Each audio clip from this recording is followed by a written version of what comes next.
Hola, ¿cómo andan? Bienvenidos y bienvenidas a mi canal. Mi nombre es Cami y en este canal solemos hablar mucho acerca de libros, entre otras cosas que tienen que ver con mi vida y con las cosas que me gustan hacer y con mi diaria y mi cotidiana y mis intereses. Así que hoy les traigo un video específico de libros. Me encanta poder compartirles este video porque me hace muchísima ilusión y en realidad lo que hice fue buscar una excusa, o la excusa se me dio naturalmente a nivel global o por los días que están transcurriendo, para poder compartirles algunos libros que están vinculados un poco con el terror, el miedo, el horror, que son parte de los libros que más me gustan leer, sinceramente. Tuve un momento de mucha obsesión con leer cositas medio oscuras, después pasé por una etapa de sentirme un poco chiquitita, entonces le hice ahí como una pausa a estas lecturas, pero tengo libros que la verdad es que siento que son muy buenos si tienen ganas de leer algo que tenga que ver un poco con la vibra Halloween, que la agarré como una excusa en realidad, pues en Argentina no festejamos Halloween, es una fecha que pasa así bastante desapercibida, que en algún momento de la vida o como una excusa para disfrazarnos para una fiesta aparece, pero es algo que no solemos festejar y que no entendemos tanto su significado, al igual que el Día de los Muertos, pero creo que aprovechando octubre y que hoy en día el mundo está globalizado y nos llegan todo tipo de costumbres, me parecía que estaba bueno aprovechar la excusa para poder compartirles libros que nos dejen esa sensación de miedito, de horror, de descoloque. Yo creo que es re loco como encasillar este tipo de libros también, porque creo que así como pasa mucho con el humor, a cada uno le da miedo algo distinto, a cada uno le genera esa sensación de horror, algo diferente. Entonces me parece que acá se puede abrir como una conversación de no, este no es sobre terror, o este a mí no me causó nada de miedo, o al revés, este libro a mí me causó mucho terror y a mí no. Creo que ahí es súper subjetiva la sensación que pueda llegar a tener cada uno con respecto al terror o al horror. Así que simplemente yo les voy a contar acá libros que para mí entran en esa categoría por alguna u otra razón.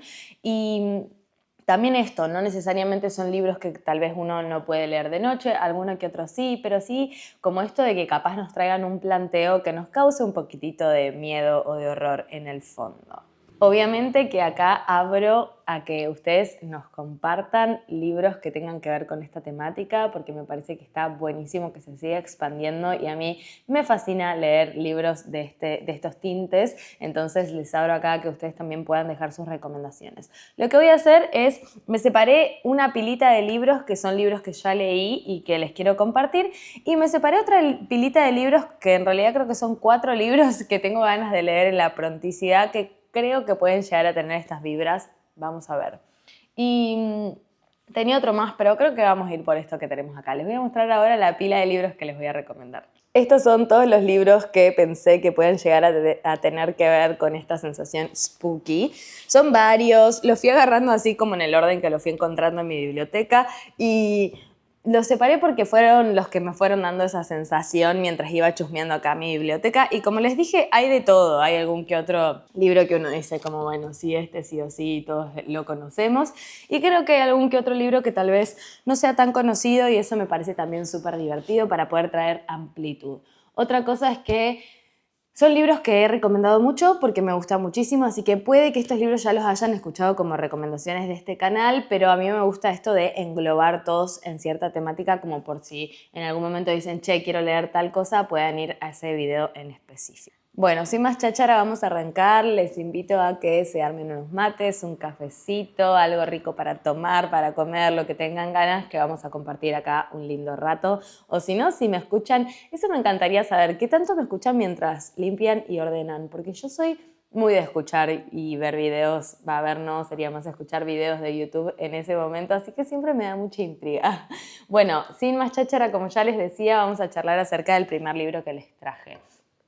No están ordenados de ninguna forma en particular, dividí la pila en dos, así que vamos a ver un poco qué va apareciendo. Tenemos primero Cadáver exquisito de Agustina Basterrica.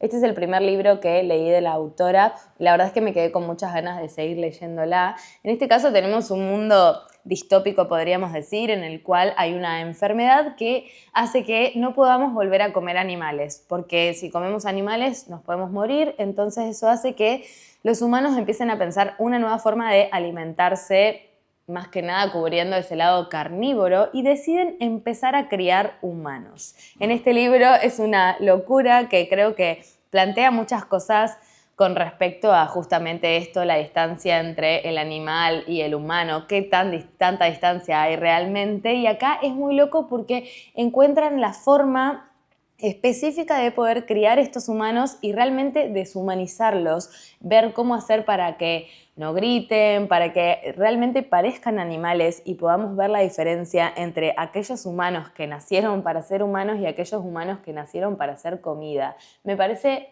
terrible, es como que realmente uno mientras lo va leyendo cree que es una realidad que podría estar existiendo, y Agustina lo escribe muy bien.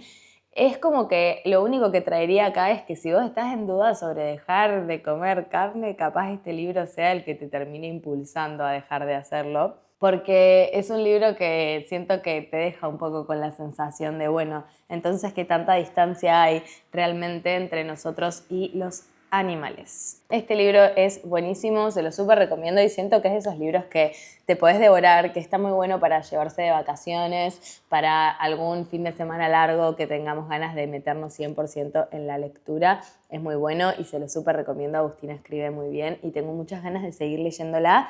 De hecho, tengo pendiente de ella Las Indignas, espero leerlo pronto y ya les contaré qué tal.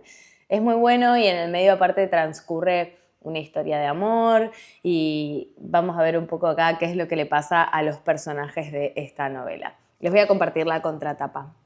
La súbita aparición de un virus letal que ataca a los animales modifica de manera irreversible el mundo.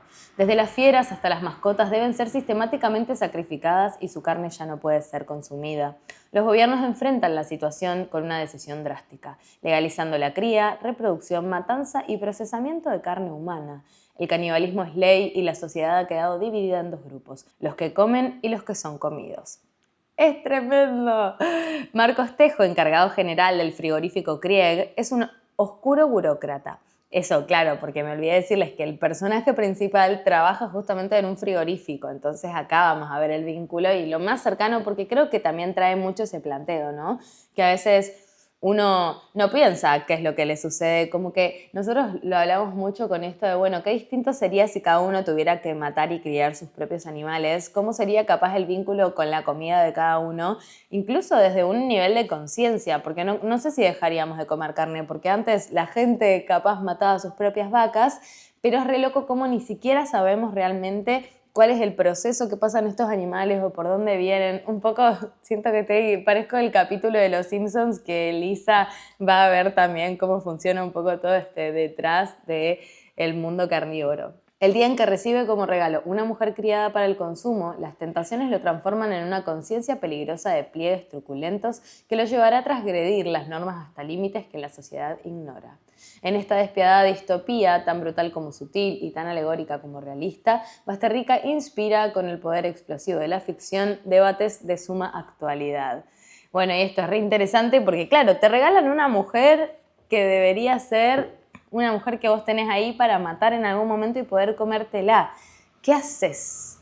El siguiente libro que les traigo es de una autora que me viene gustando muchísimo, que es Elaine Vilar Madruga. Tenemos acá El cielo de la selva, que es un libro que no me he cansado de recomendar desde que lo leí por primera vez. Es un libro en el cual nos va a contar la historia de una selva que actúa como una especie de dios para esta comunidad que vive cerca de ella, y donde las mujeres, o incluso el grupo familiar, pero más que nada las mujeres, porque son quienes son las encargadas de tener hijos y de parir, tienen que rendirle culto o sacrificar a sus hijos para esta selva que los convierte en su alimento.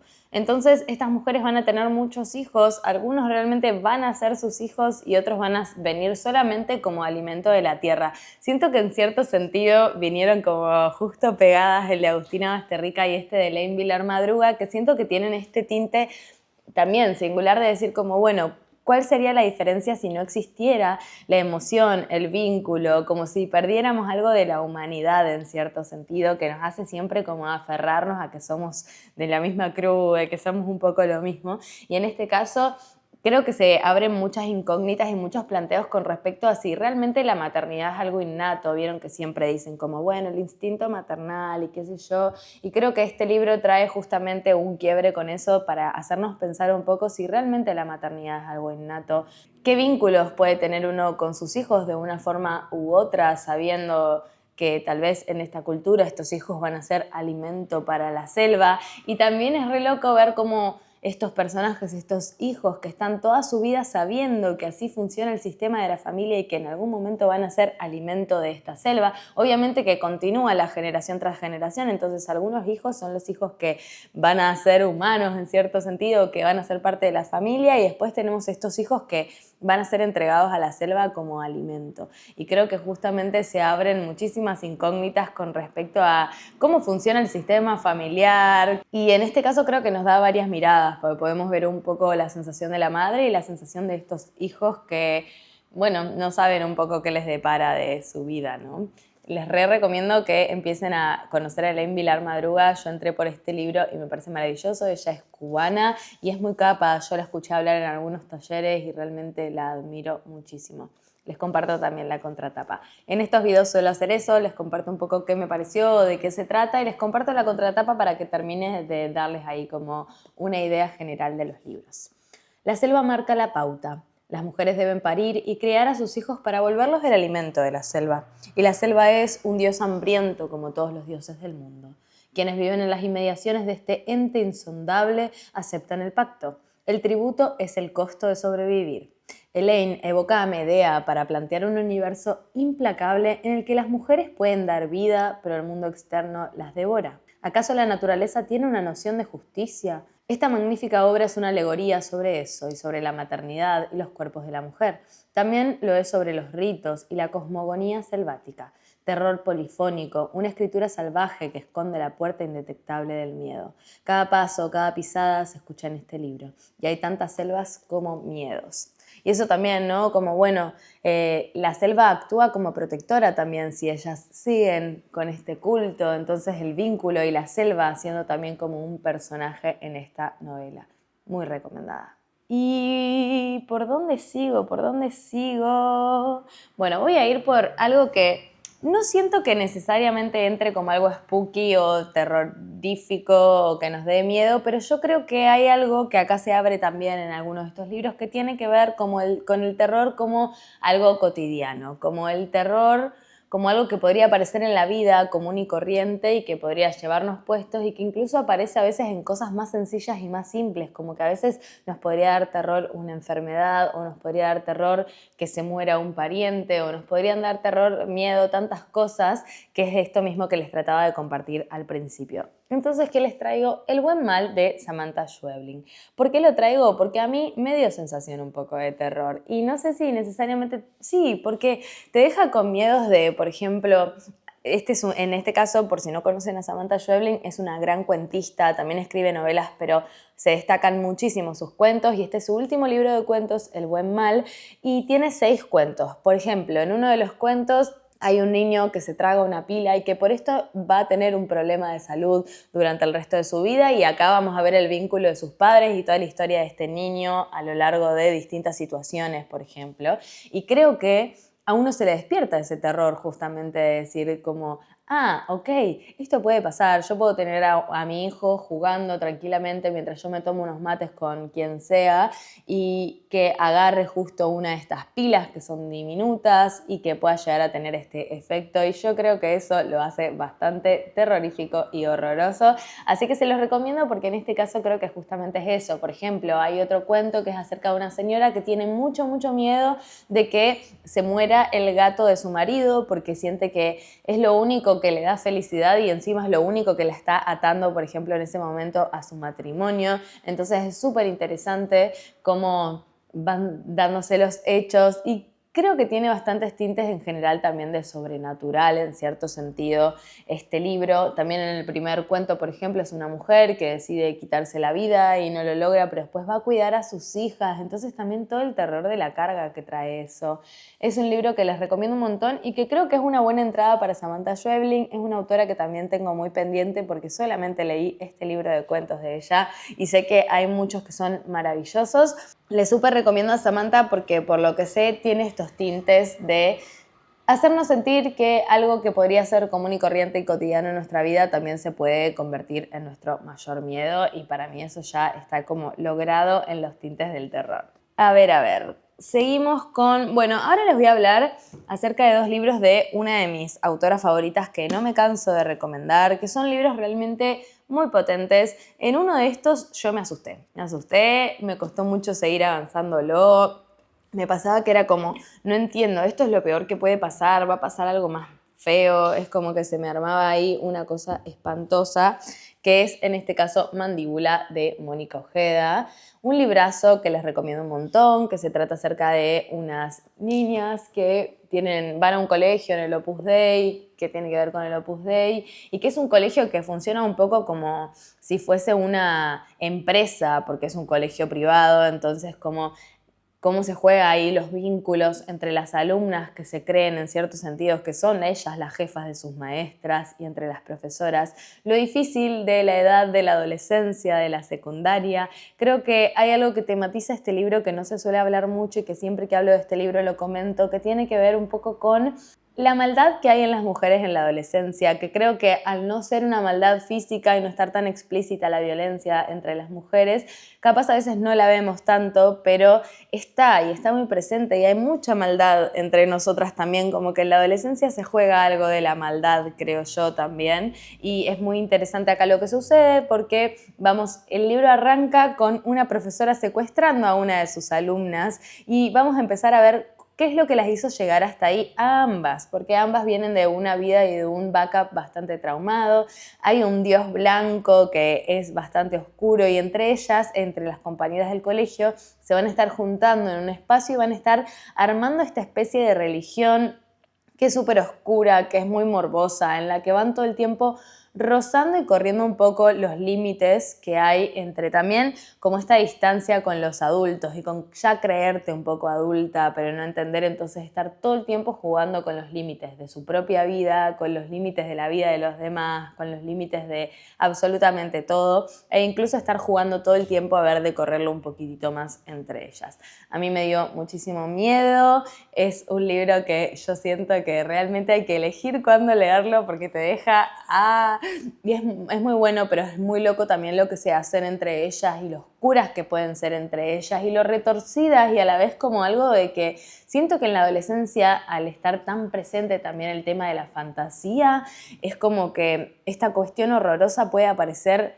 más fácil si uno le da lugar y ellas eligen darle lugar y explotarlo y potenciarlo. Así que les recomiendo mucho Mandíbula para esta temática medio horrorosa.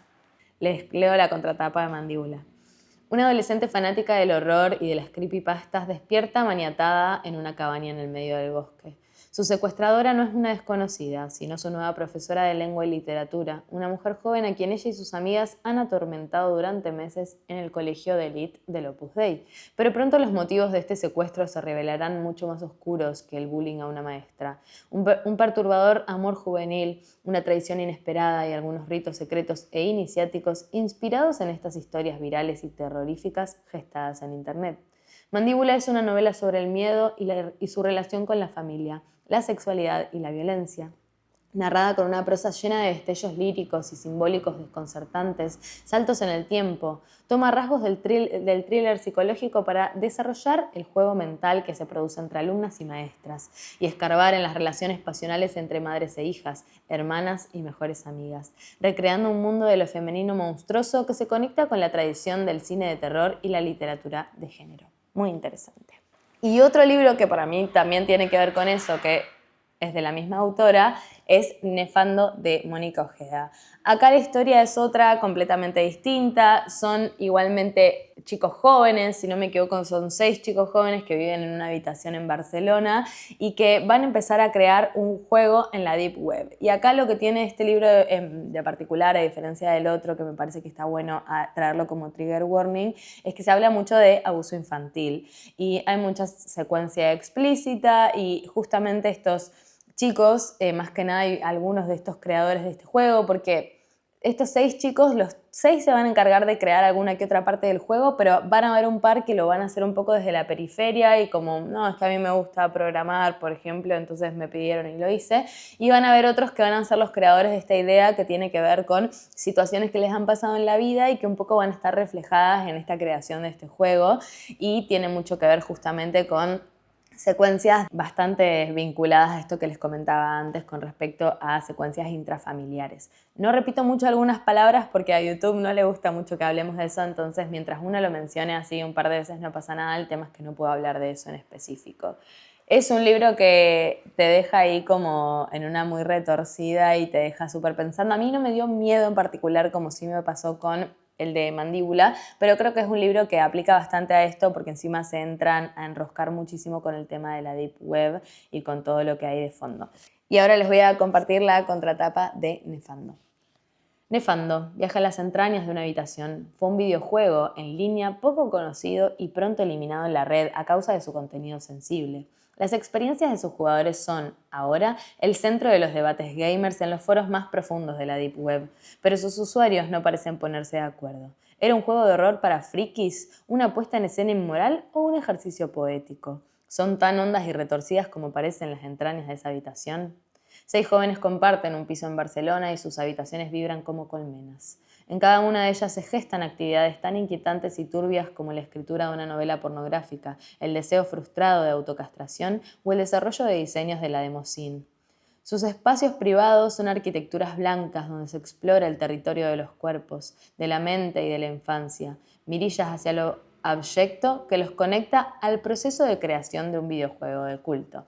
Bueno, y en este caso también, sinceramente, les recomiendo Las Voladoras, que es el libro de cuentos de Mónica Ojeda, que también tiene para mí tintes de horror y a mí ella me encanta. Siento que un poco su escritura va por ese lado, capaz Chamanes Eléctricos en la Fiesta del Sol es un libro más light y creo que Las Voladoras, que les voy a dejar seguramente una foto por acá, también es un gran libro, que me acabo de dar cuenta que no les traje ningún libro de cuentos así como de terror, así que capaz en otro momento les hago una parte 2 y les traigo algo sobre eso. Tampoco traje, por ejemplo, ningún clásico, que no he leído tantos, pero tengo muchas ganas. Por ejemplo, no leí Drácula, que ni siquiera lo tengo, así que ojalá en algún momento lo pueda leer.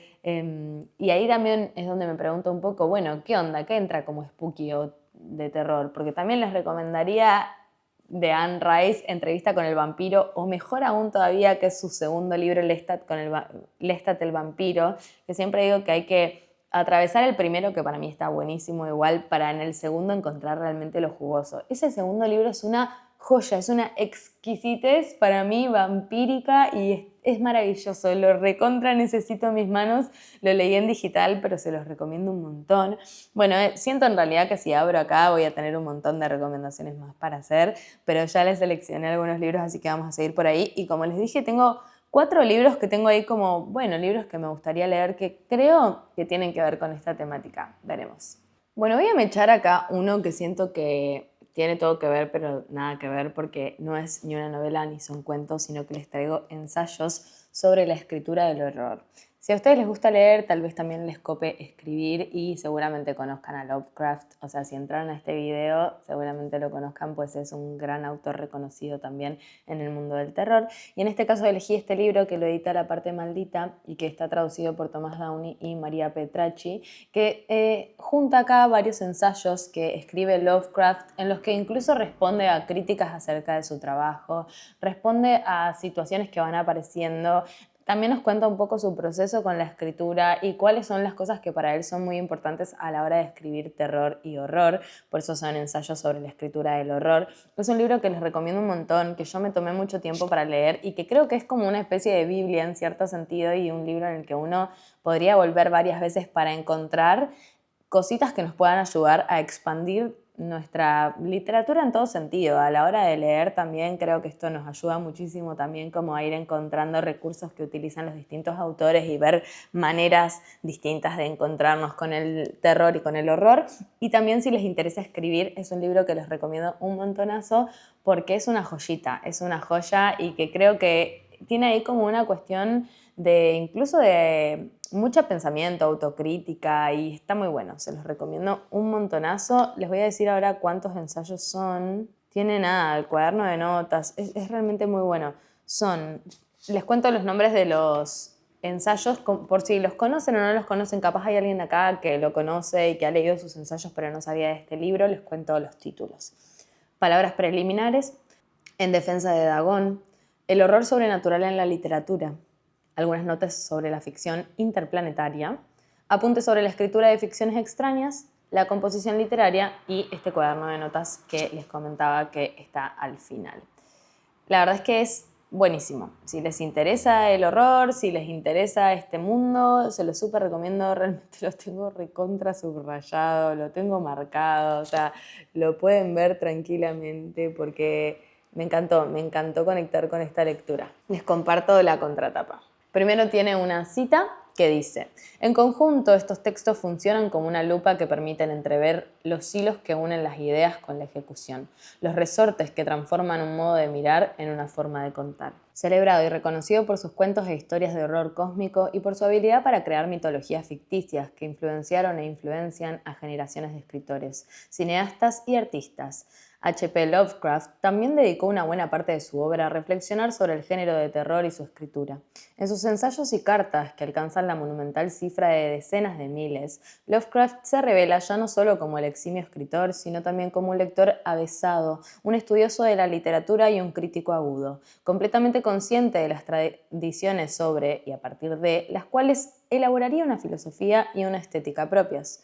Leer los ensayos de Lovecraft nos permite un fascinante acceso a su mente creadora, a sus técnicas y procedimientos, al andamiaje que actúa en el reverso de sus ficciones. Desde una historia del género, quizás la más completa y valiosa hasta la fecha, hasta el compendio de ideas y consejos de escritura, los textos aquí reunidos abarcan desde la mirada del genio literario el amplio abanico de la teoría y la práctica del horror. Se los recomiendo un montón, realmente mucho, mucho, mucho. Bueno, ahora les traigo un libro que les recomendé hace muy poco, pero que siento que también entra acá en esta temporada y me parece que está bueno que así sea, que es La Condesa Sangrienta de nuestra querida Alejandra Pizarnik, que yo en este caso tengo una edición preciosa que la verdad es que les recomiendo muchísimo porque tiene ilustraciones también, está editado por El Zorro Rojo y las ilustraciones son de Santiago Caruso. En este caso nos vamos a enterar un poco de la historia de esta condesa que existió, que vivió en 1611 y que tenía unas formas muy particulares de tratar a sus víctimas, tanto para tenerlas ahí retenidas como si fuesen trofeos, como incluso para terminar con su vida. Entonces, en este libro nos van a contar un poco y nos va a relatar un poco estas maneras tan locas que tenía esta condesa de vincularse con estos seres. Así que se lo súper recomiendo. Es un libro cortito y es como relatitos muy cortos que lo que siento que tiene de particular esta edición es que están muy bien acompañados por las imágenes, que se los voy a mostrar por si no vieron el video en el que les recomiendo libros cortos. Bueno, justo esta me parece que no es muy ATP, porque vieron, lo que tiene también es eso, pero son unas imágenes que acompañan de una forma muy, muy, muy preciosa esta lectura y que les recomiendo un montón que investiguen. Está buenísimo, les puedo leer una si tienen ganas. Vamos a leer una que sea relativamente cortita. Baños de sangre. Ojalá se pueda. Dice: si te vas a bañar, Juanilla, dime a cuáles baños vas. Cancionero de Uppsala. Corría este rumor. Desde la llegada de Darbulia, la condesa, para preservar su lozanía, tomaba baños de sangre humana. En efecto, Darbulia, como buena hechicera, creía en los poderes reconstitutivos del fluido humano. Ponderó las excelencias de la sangre de muchachas, en lo posible vírgenes, para someter al demonio de la decrepitud, y la condesa aceptó este remedio como si se tratara de baños de asiento. De este modo, en la sala de torturas, Dorcó se aplicaba a cortar venas y arterias. La sangre era recogida en vasijas y cuando las dadoras ya estaban exangües, Dorcó vertía el rojo y tibio líquido sobre el cuerpo de la condesa, que esperaba tan tranquila, tan blanca, tan erguida, tan silenciosa. Nada, es terrible. Y miren, esta es la imagen que acompaña. Así que les súper recomiendo este libro de Alejandra Pizarnik. Aparte, aguante Alejandra Pizarnik. Bueno, acá tenemos una cita también en la contratapa. Sentada en su trono, la condesa mira a torturar y oye gritar. Sus viejas y horribles sirvientas son figuras silenciosas que traen fuego, cuchillos, agujas, atizadores, que torturan muchachas que luego las entierran. Como el atizador o los cuchillos, esas viejas son instrumentos de una posesión. Esta sombría ceremonia tiene una sola espectadora silenciosa. En 1611, la condesa Elizabeth Bathory fue condenada por el asesinato de 650 jóvenes. Marcada por la perversión y la demencia, la dama de Setze ha pasado a la historia como un emblema del mal absoluto. En sus crímenes se vislumbran los límites últimos del horror. Con La condesa sangrienta, Alejandra Pizarnik alcanzó una de las cimas de su literatura, elaborando un retrato perturbador del sadismo y la locura. Santiago Caruso ha sabido recrear con sus magníficas estampas no solo los pormenores de la historia, sino también los atroces sentimientos que la gobiernan. ¡Ay! Tenía un estornudo que no sabía cómo seguir. Bueno, ojalá puedan leer este libro de Alejandra. El siguiente libro que les traigo es de una autora que tengo unas ganas de leer a lo loco. De hecho, voy a agregar otro libro de ella a la pila de libros que quiero leer, que bueno, capaz después ya lo vean, lo voy a traer ahora en un ratito porque lo tengo en otro lugar. Pero en este caso les traigo Siempre hemos vivido en el castillo de Shirley Jackson. Una autora que les recomiendo mucho y que ojalá se den el placer y el tiempito de leerla porque es maravilloso. En este libro vamos a conocer la historia de una familia que vive en un castillo un poquito alejado del pueblo, como que no viven en el centro, como que viven aislados del pueblo, más que nada eso quería decir, y que ella va a vivir con su hermana y con su tío Julián porque hubo algo que sucedió ahí en esa casa y con esa familia hace un tiempo, de lo cual ellos no hablaron nunca más, pero que es algo que es estructural y que cambió la vida de toda esta familia y que trae estos tintes ahí de empezar a conocer realmente el trasfondo y el horror de lo que ocurrió en este castillo en el que siempre ha vivido esta familia. Es un libro muy bueno. Shirley Jackson escribe de una forma en la cual uno podría sentarse y devorarse este libro, como que es realmente para mí un libro de verano también, un libro de vacaciones, un libro para cuando estamos un poco desconectados y queremos leer algo sobre esta temática. Shirley Jackson para mí es una gran opción y este libro es muy bueno, realmente lo recomiendo mucho. Me llamo Mary Catherine Blackwood, tengo 18 años y vivo con mi hermana Constance. A menudo pienso que con un poco de suerte podría haber sido una mujer lobo, porque mis dedos medio y anular son igual de largos, pero he tenido que contentarme con lo que soy. No me gusta lavarme, ni los perros, ni el ruido. Me gusta mi hermana Constance y Ricardo Plantaganet. Y la amanita paloides, la oronja mortal. El resto de mi familia ha muerto. Con estas palabras se presenta Mary Cat, la protagonista de Siempre hemos vivido en el castillo, que lleva una vida solitaria en una gran casa apartada del pueblo. Allí pasan las horas recluida con su bella hermana mayor y su anciano tío Julián, que va en silla de ruedas y escribe y reescribe sus memorias. La buena cocina, la jardinería y el gato Jonás concentran la atención de las jóvenes. En el hogar de los Blackwood, los días discurrirían apacibles si no fuera porque algo ocurrió allí mismo, en el comedor, 6 años atrás. Y bueno, nos vamos a enterar qué es lo que le pasó a esta familia. Se los recomiendo, pero mucho, muchísimo. Ay, no sé bien con qué voy a terminar, pero voy a ir ahora también con una de mis autoras favoritas, que les traigo 2 libros que creo que no me voy a cansar nunca de recomendar.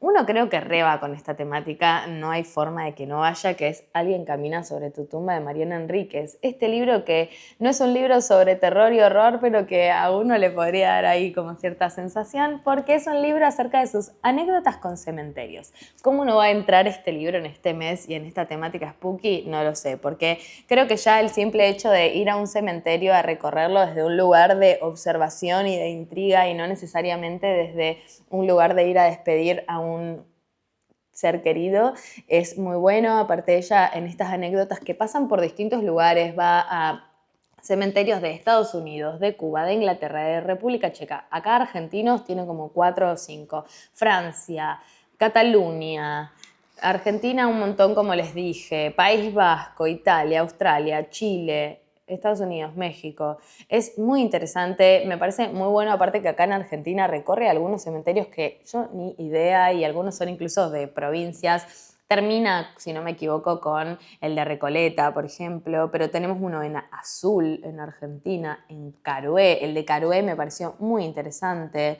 Después en Isla Martín García, Trevelin, es muy interesante, les súper leería uno, me encantaría en algún momento capaz voy a hacerles un video leyéndoles un par de estas anécdotas de cementerios porque son muy entretenidas y traen un montón de datitos, desde cositas que Mariana nos cuenta desde la estructura de estos cementerios, quiénes están enterrados en estos espacios, cómo fueron construidos y por qué, no solamente nos trae su experiencia recorriendo estos espacios, sino un poco de datita y para mí eso es maravilloso, se los recomiendo un montón. Este libro reúne una serie de muy particulares crónicas de viajes por medio mundo. La autora recorre países y continentes para visitar algo muy concreto y acaso inusual, cementerios. Desfilan por estas páginas camposantos célebres y cargados de historia como el de Montparnasse de París, el de Highgate de Londres o el cementerio judío de Praga, y otros recónditos, decrépitos, remotos o secretamente bellos. Asoman tumbas de personajes famosos, epitafios extravagantes, esculturas dolientes, ángeles sensuales, rastros de vudú en New Orleans, escritores románticos, criptas góticas, catacumbas, esqueletos, vampiros, fantasmas y una inagotable retahíla de leyendas e historias. El poeta enterrado de pie, la tumba del caballo fiel, el cementerio inundado. Creo que es un poco esto que les contaba, así que léanlo, está muy bueno. Aguanten las anécdotas de Mariana Enríquez y yo quiero que se expanda, ojalá siga escribiendo y podamos tener o una parte 2 o no sé, sería maravilloso. Después les traigo un clásico de Mariana. Para mí cualquier cosa de Mariana también tiene esto que les contaba un poco que trae también en cierto sentido Samantha, pero creo que Mariana lo redobla porque sí aparecen muertes, fantasmas y ciertas cositas más sobrenaturales. En este caso les traigo Nuestra parte de noche, una novela que yo digo que este mes, si todavía no la leyeron, capaz es el momento para leerla y es tu señal para leer este novelón, que es cacho de novela, pero para mí cuando entras es como imposible soltarla. De hecho, yo la vengo escuchando en audiolibro, aprovechando este mes también y muy manija porque me dan muchas ganas de refrescar esta historia, que es la historia de un padre medium que se llama Juan, que tiene a su hijo Gaspar y que decide en plena dictadura moverse con su hijo para ir a acercarse, para alejarlo un poco en cierto sentido de toda su familia, que es una familia que está un poco como en una secta, en una tribu, que trabaja mucho justamente con él, con Juan, que es el medium. Ellos perdieron Juan perdió a su pareja y Gaspar a su madre, entonces todavía al principio uno no entiende por qué ni qué pasó, pero se va a ir desarrollando un poco esa historia y la historia de esta familia. Juan es muy particular, es muy sexual, sus vínculos son muy diversos y muy amplios. No es nada hegemónica para mí esta novela, sino como que te trae muchas cosas disruptivas y que te hacen pensar en distintas maneras y ciertas formas de vivir la vida. Y es terrorífico, porque es terrorífico que haya un niño involucrado, porque hay algo de la mediumnidad que no conocemos y estos monstruos que también lo hacen bastante horroroso y que nos puede llegar a transmitir muchísimo miedo. Así que les súper recomiendo esta novela. Es un novelón que deben haber escuchado en todos lados, así que simplemente yo les traigo esto como señal para que leas este libro de Mariana Enríquez que a mí me fascinó. Un padre y un hijo atraviesan Argentina por carretera, desde Buenos Aires hacia las cataratas de Iguazú, en la frontera norte con Brasil. Son los años de junta militar, hay controles de soldados armados y tensión en el ambiente. El hijo se llama Gaspar y el padre trata de protegerlo del destino que le ha sido asignado. La madre murió en circunstancias poco claras en un accidente que acaso no lo fue.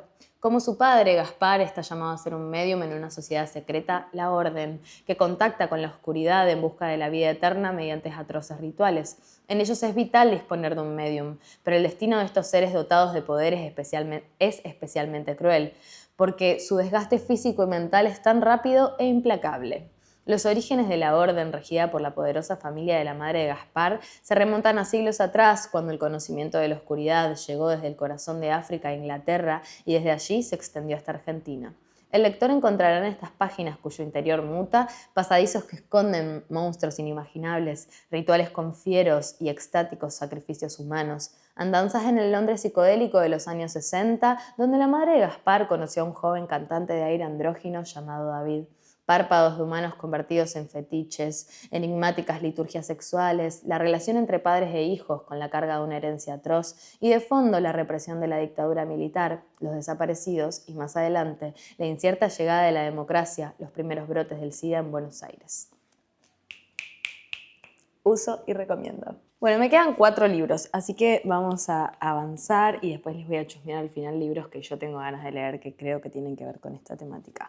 Este libro lo he recomendado bastante también, que es Para que sepan que venimos, de Marina Yusuk. Es una autora que me gusta mucho, que leí 2 libros de ella y tengo un libro más que tengo ganas de leer, todos por lo que vi editados por Blatty Ríos, que es una editorial que a mí me gusta mucho, muchísimo. Y en este caso tenemos la historia de una mujer que pierde a su madre y con su esposo y con su hijo decide irse a Nueva York, un poco en un flash de despejar un poco la mente después de esta situación y en modo duelo, y le empiezan a pasar cosas muy extrañas en este viaje, donde siente una presencia, donde hay una cuestión un poco fantasmal y que claramente parece estar asociada a su madre. Entonces es como muy interesante lo que se arma ahí. A mí me encanta cómo escribe Marina, siento que tiene una particularidad que siento que la hace como muy argentina. De hecho, el otro libro de ella, que también lo podría haber traído para esta sección sin ningún problema, porque se llama La Sed. Les dejo acá una foto para no tener que ir a buscarlo, que está allá en mi biblioteca, que es acerca de una vampira en Buenos Aires también. Entonces me resulta como nada súper interesante lo que arma ahí Marina, y claramente hay algo ahí un poquitito del horror y de lo extraño que aparece en los textos de Marina. Tengo entendido incluso que un poco todos sus textos tienen estos tintes, así que les traigo este libro que siento que habla de duelo y de fantasmas, y eso me parece que está bueno y que puede ser una buena combinación. Se los recomiendo muchísimo. Luego de la muerte de su madre, Fernanda viaja con su familia a Nueva York para intentar dejar atrás el duelo y encontrar una felicidad perdida junto a su pareja y su hija. Es un viaje largamente deseado, pero pronto descubre que una presencia fantasmal la acecha desde la oscuridad. Después de La Sed, novela con la que incursionó por primera vez en el gótico, Marina Yusuk explora esta vez la frontera con el cuento de hadas, el lado más oscuro de la maternidad o de la vida familiar, en donde no se distingue entre madrastras, madres, brujas. Para que sepan que venimos, es de principio a fin una novela inquietante que se vuelve adictiva a medida que suceden las páginas. Una muestra más de la potencia narrativa de Yusuk. Se las recomiendo un montón, a mí me gustó muchísimo y siento que también es un gran libro para vacacionar porque también encima ellos están como en un mood medio vacacional, entonces creo que se acompañan bastante bien. Lo que me pica la nariz con esta situación alérgica y estas cosas que flotan en esta ciudad, en esta época del año, en Capital Federal, por si no sabían, estamos rodeados de unos plumeros, de unos cosos que están ahí girando y que no saben lo que pica la nariz, pues no importa qué pase, uno está en contacto con eso constantemente. Bueno, les traigo un libro de un autor que yo leí, una novela que está fraccionada en 6 partes de él, que me encantó, que es Blackwater, y les traigo ahora Los Elementales, que está muy buena porque creo que entra también como en el flash un poco de Casas Encantadas, y creo que a mí ese tipo de temáticas me encantan, no sé si a ustedes les pasa. De hecho, yo momentos en los que he sentido más miedo y horror es en esas casas que te dan la sensación de que hay algo más, que no estás solo en esa situación. Así que acá les traigo Los Elementales, que es la historia de 3 casas que estuvieron hechas un poco, si no me equivoco, tenían como la misión de ser casas para vacacionar, y tenemos 2 casas que están en perfecto estado y hay una tercera casa que está llena de arena, que no se sabe bien cómo, pero la arena la consumió y la casa está hasta tope llena de arena. ¿Qué es lo que va a pasar justo en estas vacaciones? Vamos a empezar a conocer un poco qué es lo que pasó con esta casa y qué sucede ahí en esa casa todavía, ahí adentro. Como que hay algo de que las casas laten, las casas tienen vida, más allá de que uno no las viva, las casas siguen viviendo, siguen teniendo el peso de sus paredes, les siguen pasando cosas, se rompen cosas, como que la casa sigue viviendo y sigue avanzando, aunque adentro sucede algo que no tenemos idea qué es. A mí me encanta cómo escribe Michael McDowell y siento que es súper adictiva su forma de escribir. Suele hablar mucho de familias matriarcales, en este caso igual que en Blackwater, tiene esos tintes y a mí me encanta cómo escribe, se los recomiendo un montón. Michael McDowell es un autor que está un poco infravalorado porque es un autor que incluso ha sido recomendado por Stephen King, si no me equivoco, por Lovecraft, como que ha estado muy vinculado con esa gente y con la gente del horror y del terror que hemos leído mucho, pero que no ha sido muy reconocido y que incluso siento que ahora, después de su muerte, ha tenido un poco más de espacio e incluso se ha hecho muy conocido con esta cuestión que estuvo girando mucho este último tiempo con Blackwater al menos, así que les recomiendo mucho que empiecen a incursionar en Michael McDowell, que es un gran autor. Bueno, paren, no era Lovecraft, es Tim Burton y Stephen King quienes ¿cómo se dice? Lo promueven mucho. Capaz ustedes cuando yo dije lo de Lovecraft dijeron tipo, ¿qué? Ni siquiera son contemporáneos, que es muy probable tal vez. Así que perdón si me confundí ahí. Vamos a ver si son o no contemporáneos.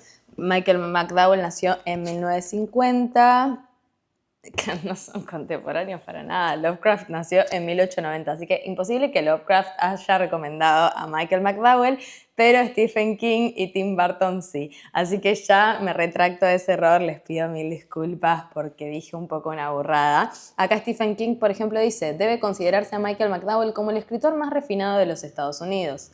Y Tim Burton dice, apenas leí a Michael McDowell me sentí identificado con su sentido del humor y su naturaleza perversa. Creo que Michael McDowell lo que hizo fue hacer algunas cosas con Tim Burton en cuanto a asesoría o acompañarlo, si no me equivoco, también con creaciones de guiones, etc. Después de un extraño incidente en el funeral de la matriarca Marian, las familias McCrae y Savage esperan un tranquilo verano en la costa del Golfo de Alabama, donde 3 antiguas casas victorianas se elevan en la soledad de una playa abrasadora. 2 de las casas son habitables, mientras que la tercera está siendo invadida por la arena. Entre sus paredes, algo desconocido se encuentra al acecho. Algo que ha atemorizado a varios miembros de la familia y que aún los persigue en las pesadillas. Algo atroz que parece listo para atacar de nuevo. Consagrado por sus guiones para Tim Burton en Beetlejuice y El extraño mundo de Jack, Michael McDowell ha sido hoy redescubierto. La exhibición de sus linajes literarios lo sitúan junto a Flannery O'Connor, Carson McCullers y Tennessee Williams, como una de las más eminentes voces del gótico sureño. Los Elementales, novela de culto en los Estados Unidos, amalgama de un modo magistral una sólida construcción de los personajes, entre los cuales el clima y el paisaje de Beldam son grandes protagonistas, un portentoso registro de la ironía y una trama inolvidable. Pero lo verdaderamente milagroso, aquello indecible, resulta ser el estilo. McDowell demuestra un talento sobrenatural para los diálogos, su imaginación vertiginosa aparece sabiamente balanceada por una metódica y paciente artesanía narrativa. Muy recomendado, realmente. Michael McDowell, muy, muy recomendado. Bueno, como les decía, me quedan 2 libros. Uno que se hizo uno de mis libros favoritos el año pasado, se convirtió en uno de mis libros favoritos, y el otro es literalmente la lectura que terminé ayer. Así que estoy muy contenta por poder compartirles esto ahora. Tenemos La mano que cura de Lina María Parra Ochoa. Lo dije bien, ¿no? Porque Nietzsche qué, pero se llama así, Lina María Parra Ochoa, porque a mí este libro me fascinó, La mano que cura, está editado por la gente de Tránsito. De por sí el libro es una preciosura que te dan ganas de tener en tu biblioteca, pero lo que tiene adentro es aún mejor. Es un libro que no solamente nos va a hablar sobre unas capacidades sobrenaturales, porque acá lo que sucede es que la madre de Lina era una niña que tenía poderes, que cuando me refiero a poderes es esto de La mano que cura, que es el título que lleva este libro, que tiene que ver con una capacidad, una sensibilidad y de tener, sí, unos poderes más allá de lo común y de lo natural, y que lo que va a suceder con esta niña es que va a conocer una maestra que la va a estar guiando en todo este mundo, y luego cuando Lina crece siendo hija de esta chica que tiene, de esta mujer que tiene esta capacidad, descubre que ella también tiene esta mano, pero la mano que cura, pero esto sucede luego de que fallece su padre, entonces en esta cuestión entre el duelo y también estar descubriéndose a ella misma es donde va a transcurrir esta historia, que va a hablar acerca de la familia, de lo que se transmite de generación en generación, de la importancia en cierto sentido también de las maestras y de los guías que nos acompañan en estas situaciones. Es un libro que está buenísimo, que les recomiendo un montón. Yo me acuerdo que en este libro habla un poco acerca de que las moscas indicarían algo que tiene que ver un poco con la muerte, y yo me acuerdo cómo me quedé remambiada encima que acá en Argentina nos rodean las moscas, empieza a hacer un poco de calor y las moscas salen ahí a hacer lo suyo, y es un libro exquisito, me encanta cómo lo escribe Lina María Parra Ochoa, es buenísimo, es un libro que creo que acompaña 100% esta temporada y que realmente les recomiendo muchísimo que lo lean, y que creo que mezcla un poco esto, el duelo y también un poquito de esta cuestión más mágica, ¿no? Hay encuentros que dejan una huella indeleble en nuestra memoria y nuestro cuerpo. Encuentros que nos cambian profundamente o tal vez solo nos develan quiénes somos en realidad.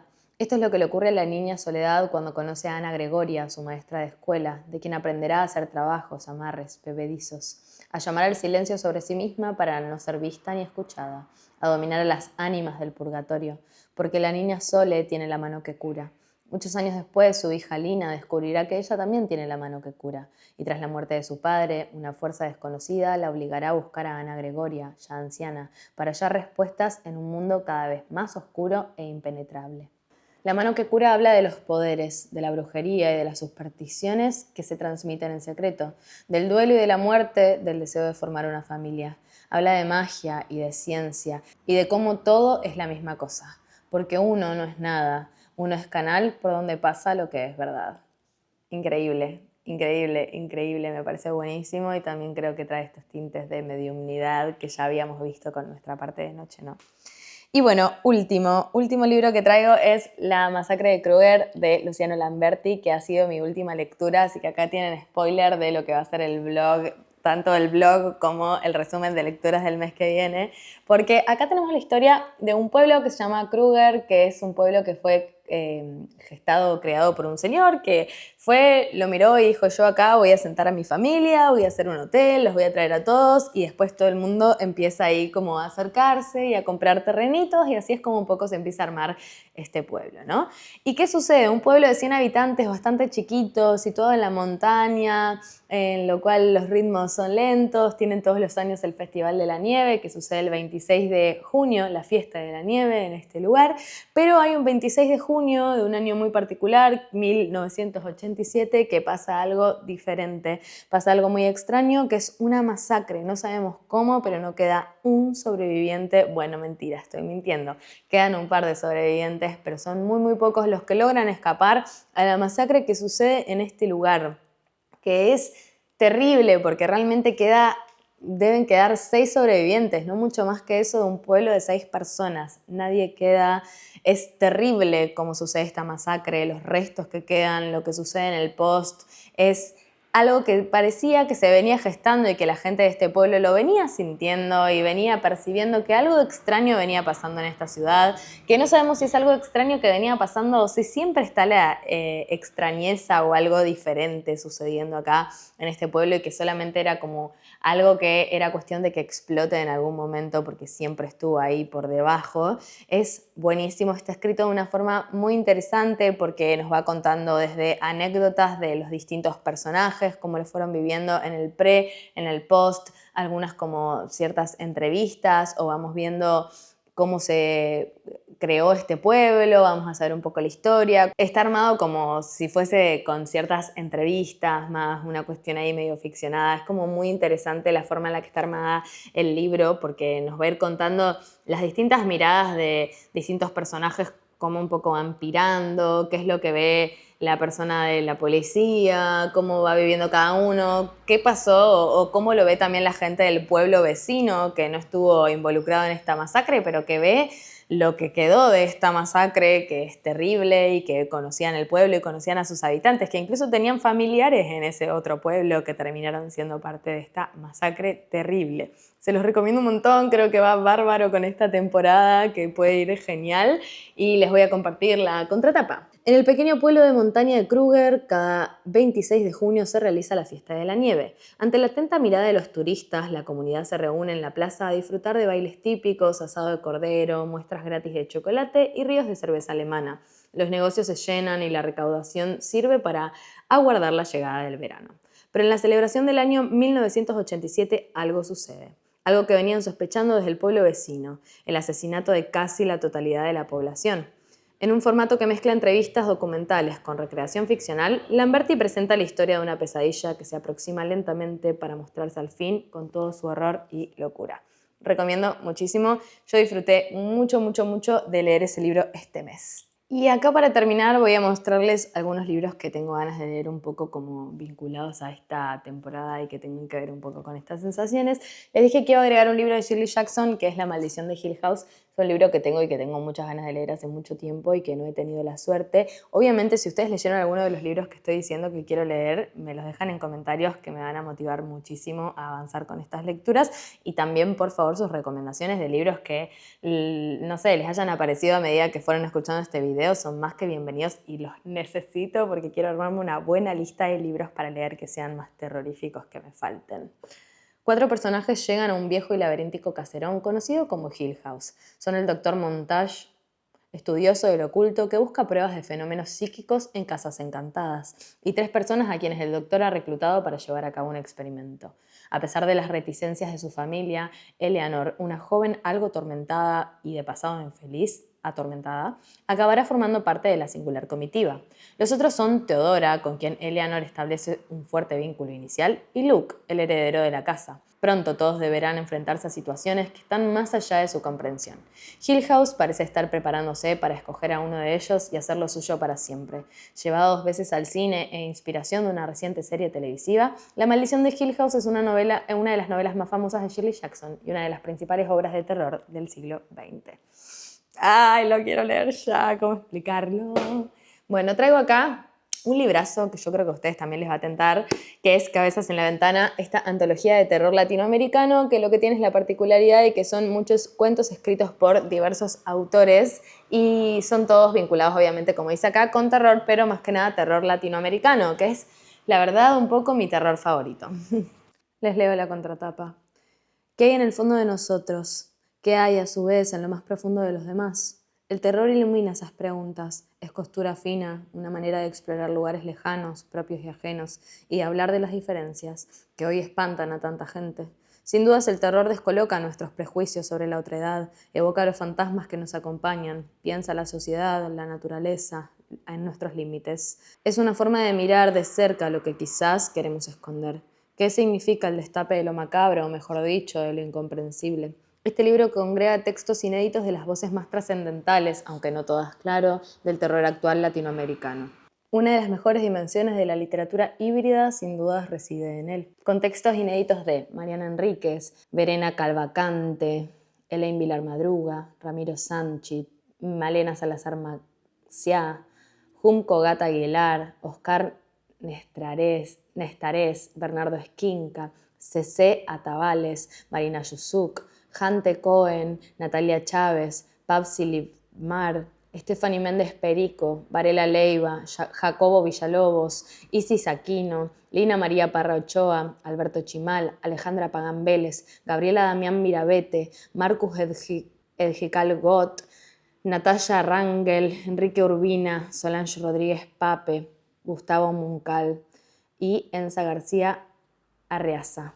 Bueno, espero haberlos dicho bien a todos los nombres y no haberme confundido, ojalá haya sido así. Y lo que me resulta maravilloso es que mencione tantas autoras que les puede compartir, así que creo que está bastante bien, ¿o no? ¿Qué dicen? Está bastante lineal la cuestión. Bueno, otro de los libros que quiero leer, que creo que ni es necesario que les lea la contratapa porque todos sabemos de qué se trata, es Frankenstein. No sé en este caso qué edición es, porque tengo entendido que Frankenstein tiene 2 ediciones, una que fue la original creo y otra que está modificada. Bueno, perdón, me estaban tirando un papelito abajo de la puerta, así que eso me distrajo un poco, pero les decía que Frankenstein tiene supuestamente 2 versiones. No sé exactamente cuál es esta, me encantaría que me cuenten si saben un poco de eso. Yo vi un video de YouTube de un chico que lo explicaba increíble y me quedé fascinada y realmente quiero leer las 2 versiones. No sé cuál será esta, pero espero poder leerla pronto. Otro libro que tengo hace mucho tiempo como un toco que quiero leer, pero que realmente me da miedo porque me dijeron que me prepare y que lo haga acompañada, es Estricto Caso, de Stephen King, It. Ya les contaré qué onda. Creo que también es una historia que no hace falta ni contar de qué se trata porque todos conocemos la historia de It, tanto porque se ha recreado 1.000.000 de veces en películas como porque es una historia que conocemos. Y el último que traigo, no sé si exactamente aplica como terror, pero como que yo lo tengo acá en esta pila que es Las Chicas Dark de Silvina Ocampo, que ¿por qué también lo pongo como terror? Porque las autoras que están adentro hay muchas que hacen terror y es un libro maravilloso editado por Gata Flora, que, o sea, miren lo que es realmente una locura, me parece que es de las compras más bellas que hice en mi vida.